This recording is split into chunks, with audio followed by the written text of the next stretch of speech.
사연을 소개하겠습니다. 형님과 아주버님은 우리를 참 살뜰히 챙겼습니다.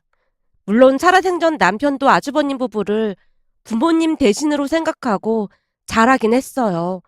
그랬기에 저는 아주버님 부부도 우리와 같은 마음일 것이라고 철석같이 믿고 있었습니다. 그 두 사람이 다른 생각을 하고 있으리라고는 꿈에도 생각지 못했으니까요. 하지만 두 사람은 남편이 암에 걸렸다는 말을 듣자마자 음침한 수작을 부릴 생각만 하고 있었던 것 같습니다. 그날도 아주버님과 형님이 먹거리를 잔뜩 싸서 집으로 찾아왔습니다. 남편이 세상을 떠난 뒤 의지할 사람이라고는 아주버님 부부밖에 없었기에 한 번씩 찾아줄 때마다 그토록 반가울 수가 없었습니다. 그냥 오셔도 되는데 뭘 이렇게나 많이 사오셨어요. 이제는 서방님도 안 계셔서 가족이라고는 우리밖에 없는데 당연한 거 아니겠어? 거기다 그동안 서방님이 우리한테 참 잘하기도 했고 말이야. 말씀만으로도 너무 감사합니다. 순간 암을 이기지 못하고 떠난 남편 생각에 울컥하고 말았는데요. 암을 너무나 늦게 발견하는 바람에 온전히 작별 인사를 할 시간도 없었기에 하루하루 힘든 시간을 보내고 있었습니다. 그리고 형님 부부는 그 부분을 교묘하게 비집고 들어왔어요. 남편 장례식을 치르고 몇 달이 지난 어느 날 드디어 본색을 드러내기 시작했거든요. 먹거리를 잔뜩 들고 찾아온 두 사람을 보며 제가 몇 번이나 감사 인사를 했는데 잠시 후 형님이 아주버님 팔을 툭툭 치며 신호를 보내고 있었습니다. 형님 신호에 아주버님이 헛기침만 채 머뭇거리고 있었고요. 그 모습에 형님이 답답하다는 듯이 입을 열었습니다. 동서, 다른 게 아니라 기니 할 말이 있는데 말이야. 할 말이요? 무슨 말씀이신데요? 우리도 참 난감해서 이걸 어찌 말해야 하나 엄청 고민했거든. 근데 더 이상 지체할 수가 없는 일이라서 말이야. 사실은 전에 서방님이 우리한테 사업 자금을 좀 빌려주기로 했었어. 그래서 이 사람이 그거 믿고 급히 사업 시작하려고 준비하고 있었고. 근데 하필 서방님 암 소식이 전해지는 바람에 이러지도 저러지도 못하고 있었거든. 형님이 잔뜩 눈치를 보며 그간 일을 설명하고 있었지만 남편에게 들은 바가 전혀 없었기에 당혹스러운 마음을 감출 수가 없었습니다. 저는 그이한테 그런 말을 들은 적이 없는데. 그거야 당연하지. 서방님이 암 말기로 엄청 힘들어했잖아. 그러니 말할 템이나 있었겠어. 그리고 동서한테 말을 한다고 해도 알아듣지도 못할 것 같으니 말을 안 한 거겠지. 우리도 이 와중에 말을 꺼내기가 참 그렇긴 한데 너무 급해서 그렇거든. 서방님이 도와주기로 한 거 그것 좀 빌려줄 수 있을까? 글쎄요. 방금 전에도 말씀드린 것처럼 저는 그이한테 들은 것도 없고 얼마인 줄은 모르겠지만 그럴 돈도 없거든요. 제가 나름 정중하게 거절을 했지만 형님이 바로 맞받아쳤습니다. 서방님 사망보험금 그것도 있잖아. 형님, 그거 얼마 되지도 않고 형민이랑 유진이 키우는데 써야 하는 돈입니다. 그나저나 아주버님 그 포크레인 처분하고 돈 주신다고 했는데 그 돈은 언제쯤 주시는 거예요? 예? 그게 아직 처분을 못했습니다. 아주버님이 당황한 듯 대답했습니다. 남편이 세상을 떠난 뒤 아주버님이 남편 포크레인을 처분해주겠다고 했는데 그 뒤 이런 방구도 없었거든요. 그 와중에 남편 사망보험금 이야기까지 꺼내는 모습에 실망이 이만저만이 아니었고요. 그 이야기는 그렇게 끝이 난 줄 알았지만 그 뒤에도 형님과 아주버님이 수시로 찾아와서 압박을 했습니다. 동서, 서방님이 약속한 것 때문에 우리 지금 길바닥에 나앉게 생겼단 말이야. 그러니까 그 보험금 좀 우선 빌려줘봐. 사업 안정되면 바로 갚는다고 몇 번이나 말했잖아. 그때 서방님이 도와주겠다고 말만 안 했어도 우린 사업 시작도 안 했을 거야. 근데 이제 와서 못 빌려준다고 하는 건 우리 보고 그냥 망에 자빠지라는 말밖에 안 되는 거잖아. 일가 친척이라고는 우리밖에 없는데 우리가 망에 자빠지면 형민이 유진이한테도 좋을 게 뭐가 있겠냔 말이야. 우선 빌려주면 꼭 갚는다니까. 차용증 정 못 믿겠으면 차용증 그것도 써줄게. 라며 형님이 하루가 멀다 하고 찾아와서 졸라댔습니다. 그 모습에 마음이 약해질 수밖에 없었는데요.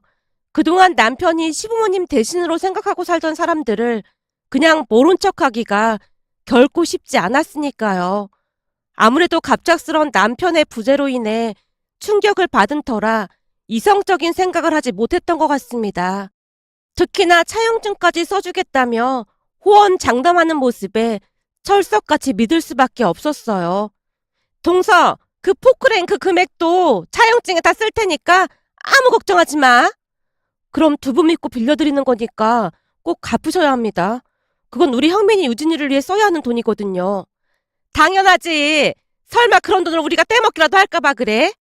결국 차용증을 쓰고 돈을 빌려줬는데요. 그 뒤 두 사람은 우리를 남대하듯 하며 돈 갚기를 차일피일 미뤘습니다.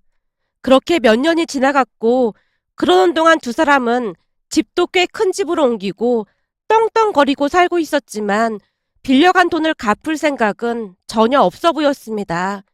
결국 몇 번이나 찾아가서 돈을 달라고 했지만 계속 미루기만 할 뿐 갚을 생각이 전혀 없어 보였습니다. 그러다 어느 날은 제가 작정하고 찾아가서 돈을 갚으라고 했어요. 더 이상은 못 기다리니까 빨리 돈 갚으세요. 우리 형민이가 고등학생이라 좋은 학원도 보내야 하는데 돈이 없어서 보내지도 못하고 있어요.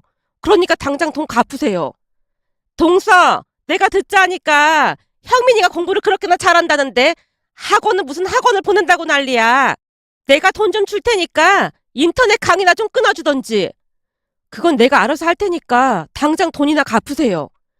우리가 몇 번이나 말했잖아. 여유 자금이 없다고. 우리도 돈이 있었으면 바로 갚았겠지. 그러니까 우선은 돌아가 있어. 지금 그 말만 몇 년째잖아요. 저도 더 이상은 못 기다리니까 빨리 갚으시라고요. 안 그럼 그때 차용증 써준 거 가지고 소송이라도 할 참이니까요. 그동안 참고 참았던지라 제 입에서 소송이란 단어가 튀어나왔고 그 말에 형님의 배까지 움켜잡고 깔깔거리며 웃어댔어요. 뭐? 소송? 그래 한번 해보던지. 근데 그 소송을 하려면 변호사를 고용해야 하는데 동서 변호사 고용할 돈이나 있는 거야? 일을 어쩌나? 우리가 변호사 고용할 돈이라도 빌려줘야 하나? 쥐뿔도 모르면서 어디서 주워들은 얘기하지 말고 그만 가봐. 동서가 이런 식이면 우리 진짜 돈 못 준다. 형님이 저를 내쫓고는 문을 닫아버렸습니다. 집으로 돌아오는 내내 눈물이 앞을 가렸는데요. 살아생전 남편이 두 사람에게 그렇게나 잘했는데 어쩌면 그럴 수가 있는 것인지 배신감에 치가 떨려왔습니다. 그 뒤에도 시간은 계속 지나갔고 그러는 동안 저는 닥치는 대로 일을 하면서 자식들 뒷바라지를 했어요. 식당에서 일을 하는 것이 보통 고된 일이 아니었지만 다행히도 제 음식 솜씨를 인정받아 월급을 꽤 받을 수 있었어요. 제 사연을 들은 사장님이 식재료를 챙겨주기도 했고요. 그러다 어느 날은 아들이 제게 조용히 물었습니다. 엄마, 내 친구 준호라고 혹시 기억나? 아, 저번에 우리 집에서 아침밥 먹고 같이 학교 갔던 그 친구? 맞아. 그날 우리 집에서 아침밥 먹고 난 뒤 너무 맛있었다고 하면서 좋아하더라고. 그래서 말인데, 준우도 우리 집에서 아침 같이 먹으면 안 될까? 준우 부모님은 바빠서 아침을 잘 안 먹는다고 하더라고. 학교 갈 때마다 아침마다 아파트 밑에서 나 기다리고 있는데 미안하기도 하고 말이야. 그래? 그럼 같이 먹으면 되지. 그게 뭐가 대수라고 그래. 진짜? 그럼 준우한테 그렇게 말해놓는다. 준우가 그러는데 그 어묵볶음 말이야. 그거 진짜 맛있었대. 그것도 해줄 수 있어? 그건 엄마 전공이잖아. 엄마가 잔뜩 해줄게. 제 말에 아들이 애교까지 떨어대며 몇 번이나 고맙다고 했는데요. 아들이 공부는 잘하는 편이었지만 내성적이다 보니 친구도 별로 없었습니다. 언젠가 임대 아파트에 산다며 친구들에게 무시를 당한 뒤 더욱 소심한 성격으로 변해갔거든요. 그런 아들에게 친구가 생겼다고 하니 제 입장에서는 더없이 기쁠 수밖에 없었습니다. 그렇게 다음날 아침부터 아들 친구인 준호도 같이 아침밥을 먹었는데요. 준호네 형편도 많이 안 좋은 모양으로 앉은 자리에서 밥 한 공기를 뚝딱 했습니다. 준호야, 밥 한 공기 더 줄까? 진짜요? 감사합니다. 이 어묵볶음이 너무 맛있어요. 된장찌개도 완전 맛있고요. 맛있게 먹어줘서 고마워. 그리고 우리 형민이랑도 친하게 지내줘서 정말 고마워. 형민이랑 저랑은 앞으로 평생 절친하기로 했는걸요? 준호의 말에 아들이 배시시 웃고 있었는데요. 남편이 세상을 떠난 뒤 내내 어둡기만 하던 아들 얼굴에서 오랜만에 빛이 나고 있었습니다. 그때에도 준우는 우리 집에서 아침밥을 먹고 아들과 함께 학교에 갔습니다. 그러던 어느 날은 아침 식사를 하던 준호가 제게 물었습니다. 저기, 우리 엄마가 전화번호를 좀 알려달라고 하셨는데 괜찮을까요? 어? 준호 엄마가 내 전화번호를? 네, 제가 여기서 맨날 아침 먹고 다닌다는 걸 이제야 아셨거든요. 근데 내 전화번호는 왜 알려달라고 하시는 걸까? 제가 괜히 불편하게 해드렸다고 엄마가 죄송해 하시더라고요. 죄송할 게 뭐가 있다고 그래. 괜찮으니까 신경 쓰지 마시라고 해. 그래도 꼭 알아오라고 하셨거든요. 알려주시면 안 될까요? 계속해서 전화번호를 알려달라고 했기에 그냥 알려준 채 잊고 지냈는데요. 어느 날 준우 엄마에게 만나자고 연락이 왔습니다. 며칠 후 약속 장소로 나갔는데요. 안녕하세요. 우리 준우가 신세를 많이 졌다고 들었습니다. 아닙니다. 있는 반찬에 숟가락만 더 올리면 되는걸요. 저는 준우가 맛있게 먹어줘서 오히려 고마웠는걸요. 그게 보통 일이 아니잖아요. 집에서는 아침밥을 차려주고 출근해도 안 먹고 가길래 요즘은 잘 차려주지도 않았었거든요. 근데 형민이네 집에 가서 먹고 있는 줄은 꿈에도 몰랐습니다. 그런 지 한참 됐다고 하길래 어찌나 놀랐는지 모르겠어요. 정말 죄송합니다. 아닙니다. 전에도 말씀드렸다시피 맛있게 먹어준 것만으로도 고마운걸요. 그리고 저는 오히려 준호한테 고마운 게 더 많습니다. 사실 우리 형민이가 워낙 말도 없고 내성적이다 보니 내내 친구도 없이 지냈거든요. 근데 준호가 친구가 되줘서 얼마나 고마운 줄 모른답니다. 이렇게 고마운데 그까짓 밥이 뭐가 되시겠습니까? 제가 진심을 다해 말을 했는데요. 준호 엄마가 약간은 놀란 표정으로 대답했어요. 형민이가 공부도 잘하고 그런다고 들었는데 친구가 없긴 왜 없어요? 그게 사실 준호 어머니도 잘 아시겠지만 우리처럼 임대 아파트에 사는 사람들을 다른 부모들은 안 좋게 보더라고요. 그것 때문에 거리를 두는 친구들이 꽤 있었거든요. 그게 정말이에요? 무슨 그런 일이 다 있을까요?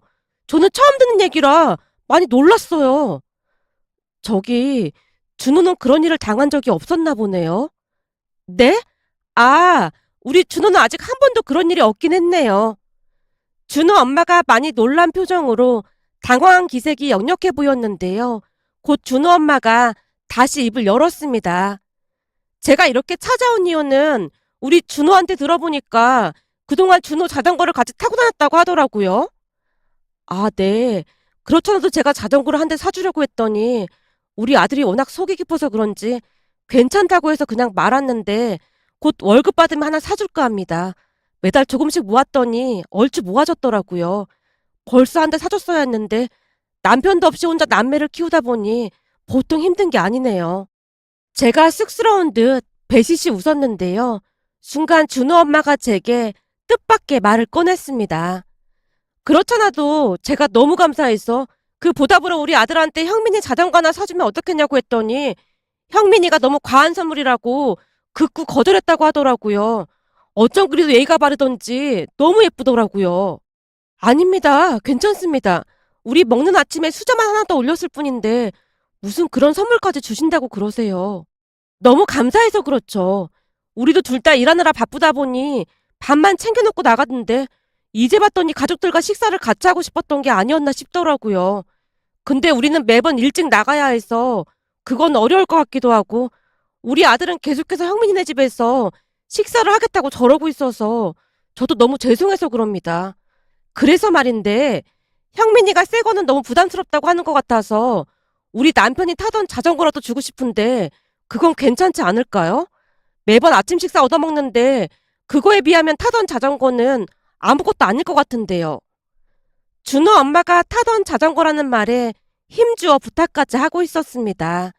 그런 준호 엄마를 가만히 지켜보니 좋은 사람 같아 보였기에 혹여나 너무 거절을 하는 것도 예의가 아닌 것 같아 감사 인사를 했습니다. 제가 사주려고 했는데 이렇게 주신다고 하니까 정말 감사합니다. 아닙니다. 그래봤자 새 것도 아니고 헌 자전거잖아요. 그거 산지 1년도 넘은 거라 진짜 신경 안 쓰셔도 됩니다. 준우야말로 계속해서 우리 집에서 식사해도 되니까 신경 쓰지 마세요. 라며 이런저런 이야기를 하다가 준우 엄마가 가끔 연락하고 지내자고 했고 왠지 말이 잘 통하는 느낌이었기에 저도 흔쾌히 대답을 했습니다. 그 뒤에도 우리는 간혹 만나서 차도 마시고 했는데요. 예의 바르고 착한 준우 엄마를 만나고 오면 기분이 좋아졌거든요. 아마도 내내 외롭기만 하다가 마음 터놓고 대화할 누군가가 생겼다는 것이 마냥 기뻤던 것 같습니다. 준우 엄마는 내내 제 말을 경청하며 가끔은 위로도 해주고 제 손을 꼭 잡아주기도 했거든요. 그러던 어느 날은 일하러 가기 위해 문을 열고 나왔는데요. 옆집 사람이 제게 궁금한 듯 물었습니다. 형민이 엄마, 내가 내내 궁금했는데 뭐 좀 물어볼게. 네? 뭘요? 뭐가 궁금하세요? 다른 게 아니라 형민이가 타고 다니는 자전거 말이야. 그거 어디서 난 거야? 보니까 새 건 아닌 것 같던데 어느 날부터 집 앞에 세워져 있길래 물어보는 거야. 옆집 사람이 호기심 가득한 눈빛으로 묻고 있었는데요. 집이 좁다 보니 자전거를 계단 쪽에 세워두고 자물쇠를 채워뒀었는데 옆집에서 그 자전거를 봤던 모양이었어요.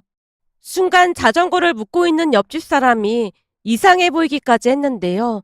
기껏 자전거 하나 새로 생긴 거 가지고 그리도 호들갑을 떨 일인가? 아니면 우리 형민이가 어디서 도둑질이라도 해왔다고 생각하는 건가? 라며 속으로 중얼거리고 있었거든요. 하지만 잠시 후 옆집 사람이 왜 그랬는지 충격적인 얘기를 들을 수 있었습니다. 제가 조금은 기분 나쁜 표정으로 말을 아끼자 옆집 사람이 다시 말을 이어갔어요. 내 말 기분 나빴다면 미안한데 사실 우리 남편이 자전거에 완전 진심인 사람이거든. 오죽했으면 몇 년간 용돈 모아가지고 자전거를 샀을 정도라니까.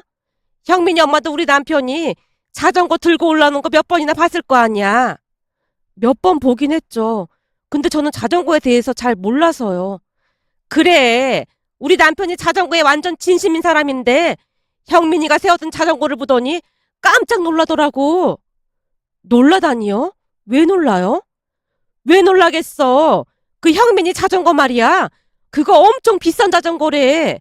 우리 남편 말로는 몇백만 원짜리라고 하더라고. 예? 몇백만 원짜리요? 에이, 잘못 봤겠죠. 그거 누가 쓰던 거 준 거예요. 아니라니까. 대체 누가 준 거야? 우리 아들 친구 엄마가 줬는걸요? 세상에나. 그 형민이랑 맨날 같이 다니던 그 친구. 교복을 입어서 잘 몰랐는데 걔네 집이 엄청 부잣집인가 보구나. 라며 옆집 사람이 놀라워했습니다. 저 또한 많이 놀랄 수밖에 없었는데요.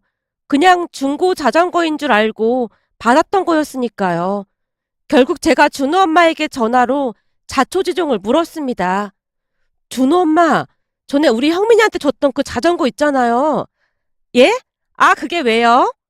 내가 들어보니까 그 자전거 엄청 비싼 거라고 하던데 혹시 알고 있었어요? 글쎄요. 저는 잘 몰랐는데요. 그때도 말했지만 우리 남편이 1년 넘게 베란다에 처박아뒀길래 제가 형민이한테 줘도 되냐니까 그러라고 하더라고요. 그래서 저도 그게 얼마짜리인 줄은 잘 몰라요. 신경 쓰지 마세요. 그 자전거가 없으니까 자리도 넓어지고 더 좋아졌거든요. 형민이가 잘 타고 다니긴 하는 거죠? 그럼요. 우리 형민이 엄청 잘 타고 다니죠. 근데 너무 비싼 거라고 하길래 혹시나 모르고 주셨나 해서요. 괜찮아요. 내내 놀고 있던 건데 형민이가 잘 타주니까 오히려 고마운걸요? 그건 그렇고 저번에는 준호한테 반찬도 보내주셔서 참 잘 먹었어요. 벌써 연락드렸어야 했는데 바빠서 이제야 말씀드리네요. 반찬들이 어쩜 그리도 다 맛깔스러운지 우리 남편도 엄청 좋아하더라고요. 우리 남편은 그 오이 장아찌로 밥을 2공기나 먹었다니까요. 라며 준호 엄마가 급히 반찬 이야기로 말을 돌리고 있었는데요. 그 순간 자전거가 고가임을 알고 있었다는 확신이 들었습니다. 준호 엄마는 예의도 바를 뿐만 아니라 배려라는 것이 몸에 밴 정말 좋은 사람이었으니까요. 그렇게 며칠이나 지났을까요? 그날도 우리 집에서 아침 식사를 하던 준호에게 제가 조용히 물었습니다. 준호야, 니네 아파트는 어디야? 우리 집이요? 아, 땡땡 아파트요. 뭐? 땡땡 아파트? 저도 모르게 대묻고 있었는데요. 옆집 여자 말대로 준우네는 꽤 부자임에 틀림이 없어 보였습니다.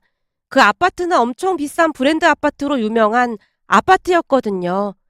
그 아파트에 사는 엄마들의 자녀들에게 우리 같은 임대 아파트에 사는 사람들을 멀리하라고 언질을 했을 정도였으니까요. 그로 인해 우리 아들, 딸이 한동안 힘들어하던 기억이 다시 스치고 지나갔고 준호 엄마의 인품에 다시 한번 놀랄 수밖에 없었습니다.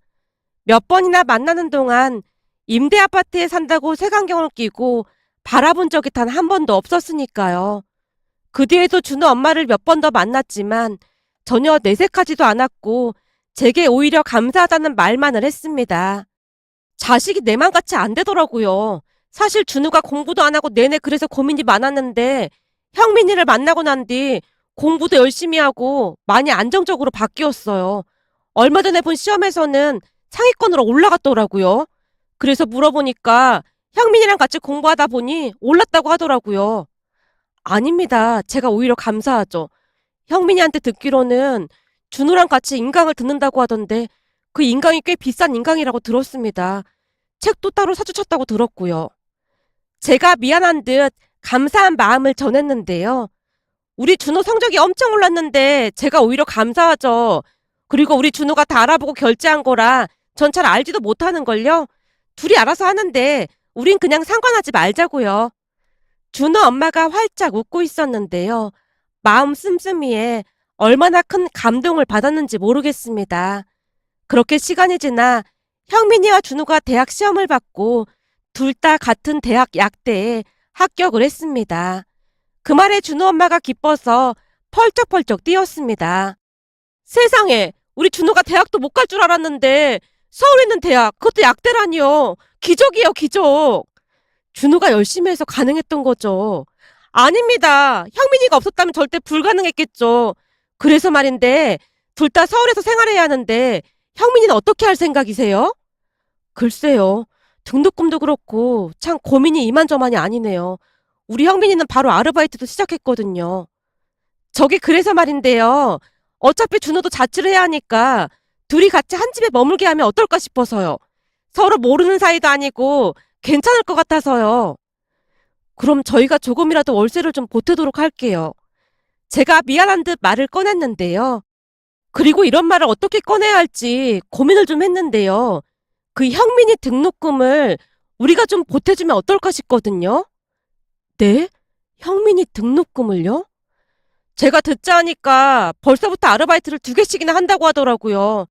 혹시나 오해할까 싶어서 고민하다가 말씀드리는 거예요. 준호 엄마가 눈치까지 보며 힘겹게 말을 꺼냈습니다. 그 말에 제가 긴 한숨을 내쉬다가 대꾸를 했습니다. 남편 사망 보험금만 잘 관리했어도 이런 걱정은 없었을 텐데 이건 도무지 줄 생각도 없어 보이네요. 그렇다고 소송을 하자니 돈도 많이 들어간다고 하고 엄청 복잡하다고 해서요. 평소 준호 엄마가 잘 들어줬기에 그날도 혼자 소리처럼 푸념을 했는데요. 준호 엄마가 눈을 커다랗게 뜨고 물었습니다. 아니 그게 무슨 말이에요? 소송이라니요? 그게 사실은 라며 제가 그동안 있었던 일에 대해 자세히 설명을 했는데요. 한참 동안 듣고 있던 준호 엄마가 기가 막히다는 표정으로 입을 열었습니다.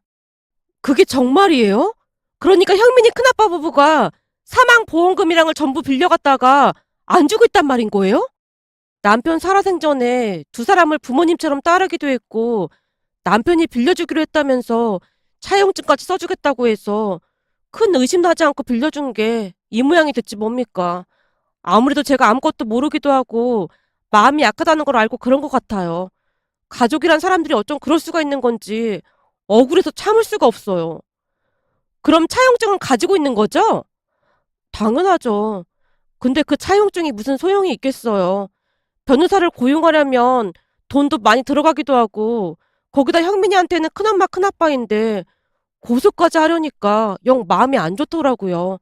일가 친척이라고는 그 사람들이 전부거든요. 제가 고개를 푹 숙인 채 답답한 마음을 쏟아내고 있었는데요. 준호 엄마 표정이 순식간에 바뀌면서 저를 나무랐습니다. 형민이 어머니는 그러면 안 되는 거죠. 네? 그게 무슨 말씀이세요? 형민이 아빠 사망보험금이랑 포크레인 판 건데 자식들을 생각한다면 무조건 받아내야 하는 돈이잖아요. 엄마가 이렇게 나약하게 행동하면 안 되는 거다 그 말이에요. 이미 돈을 안 갚는 것 자체가 남보다 못한 존재라는 소리인데 자식들을 위해서라도 절대 그냥 되면 안 되는 거죠. 그럼 소송이라도 하라는 말인 거예요? 당연한 거 아니겠어요? 라며 준호 엄마가 다시 놀랄 만한 말을 꺼냈습니다. 사실 우리 직업이 변호사예요. 그런 일이 있는 줄 알았으면 진작에 도움을 드릴 걸 그랬네요. 네? 변호사요?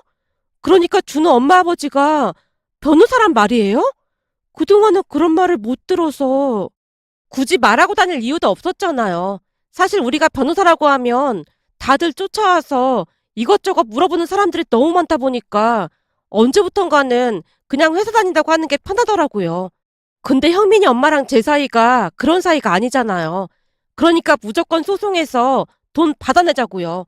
우선 다시 한번 찾아가서 돈 달라고 하고 그 사람들 목소리부터 전화 내용까지 다 녹음해놔요. 그리고 계좌이체 시켰으면 통장 거래 내역도 준비해두고요. 제가 무조건 돈 받게 해드릴 테니까 아무 걱정하지 마세요. 그런 인간 말종들은 호되게 혼나봐야 한다니까요. 준호 엄마가 팔까지 걷어붙인 채 분노했습니다. 그 뒤 저는 준호 엄마의 지시에 따라 형님과 전화 통화한 내용부터 형님 집에 찾아가서 돈을 달라고 했을 때 곧 주겠다고 했던 말까지 고스란히 녹음을 해서 증거를 수집했습니다.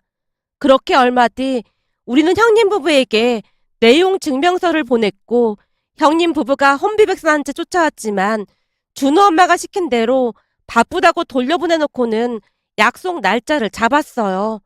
그리고는 형님 부부의 연락을 일체 받지 않았고요. 며칠 뒤 형님 부부와 만나기로 한 날이 되었고 준호 엄마가 일을 한다는 변호사 사무실에서 두 사람을 기다리고 있었습니다. 뜻하지 않게 변호사 사무실까지 온 형님 부부의 얼굴은 이미 사색이 되어 있었어요. 동서, 우리가 갖는다고 했는데 꼭 이래야 했어?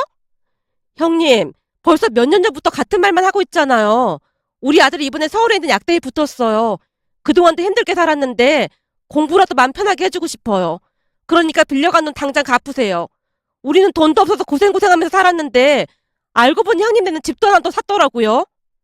동서, 우리가 돈 갚을 테니까 소송 얼른 취소해. 형제지간 간에 뭐 하는 짓이야. 시부모님이랑 서방님이 하늘에서 얼마나 기가 막혀 하겠어.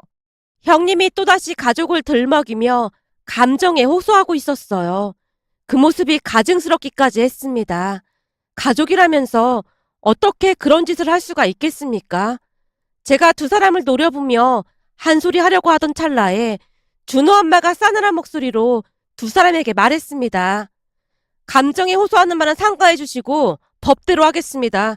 그동안 제 친구한테 빌려간 거 빨리 안 갚으면 우리도 더 이상 가만히 있진 않을 겁니다. 친구? 그러니까 변호사님이랑 우리 동서가 친구 사이란 말입니까? 에이, 말도 안 되는 소리 하지 마세요. 우리 동서는 고등학교도 겨우 졸업했는데 두 사람이 어떻게 친구가 될 수 있겠어요? 아, 잘 모르셨던 모양인데 저희가 중학교 동창인데요. 저희 집이 한참 어렵게 살 때 여기 친구 부모님이 저희 집을 많이 도와주셨습니다. 그래서 제가 이제 은혜를 좀 갚아볼까 하고요.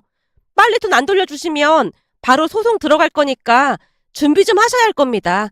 변호사 비용부터 만만치 않을 거고요. 근데 문제는 소송해봤자 무조건 우리가 이기는 소송이거든요. 그동안 돈 빌려줬다는 통화 내용도 다 녹음해놨고 찾아갔을 때 금방 갚겠다고 했던 말들도 다 녹음해놨어요. 그리고 확실한 차용증도 있더라고요. 그러니까 변호사 고용해봤자 그 돈 다 날릴 텐데 돈 많으시면 한번 변호사 써보던지요. 그 돈 날리면 참 돈이 아까울 것 같긴 하네요. 라며 준호 엄마가 일목요연하게 말을 하자 새하얗게 된 두 사람 얼굴에서 식은땀이 흘러내렸어요. 그렇게 며칠이나 지났을까요? 여기저기 알아본 모양으로 형님에게 연락이 왔습니다. 동서, 돈을 마련하려면 집도 내놔야 하고 하니까 조금만 기다려줄래? 이번에는 진짜로 갚을 테니까 집이 팔릴 때까지만 기다려줘. 그리고 그동안 이자는 좀 깎아주면 안 될까? 라며 혼비백산한 모습이었습니다. 그 모습에 참 어이가 없어서 헛웃음만 나왔는데요. 그동안 꿈쩍도 안 하던 사람들이 순식간에 변했으니까요. 그 뒤 우리는 빌려준 돈과 이자까지 받을 수가 있었습니다. 덕분에 우리 아들, 딸은 편하게 공부를 할 수가 있었고요.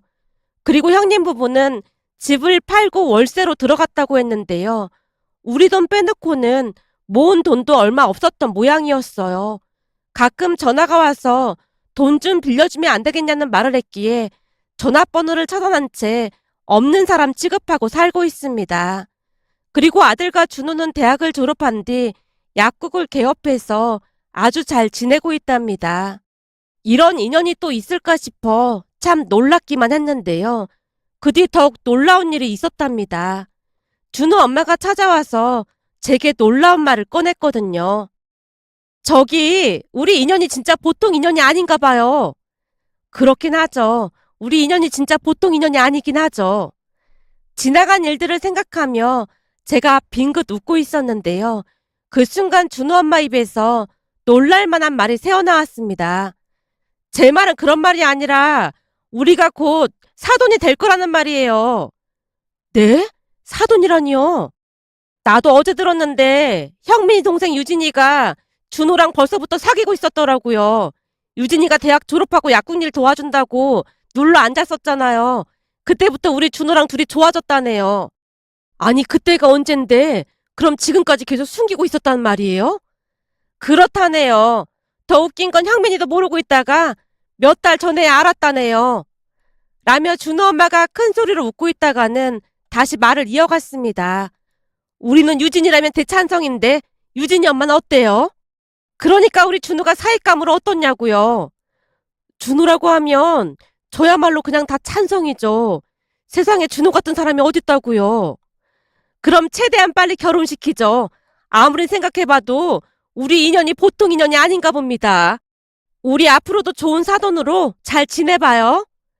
준호 엄마의 말에 눈시울이 붉어질 수밖에 없었는데요. 그 상황에서도 우리를 배려하는 모습이었으니까요. 그렇게 결혼식을 준비하는 내내 사돈 두 분이 어찌나 배려를 해줬는지 모르겠습니다. 현재는 온 가족이 가까운 거리에 살면서 오며 가며 자주 얼굴 보면서 살고 있는데요. 이제야 진짜 가족이 생긴 것만 같아서 하루하루가 참 행복하답니다.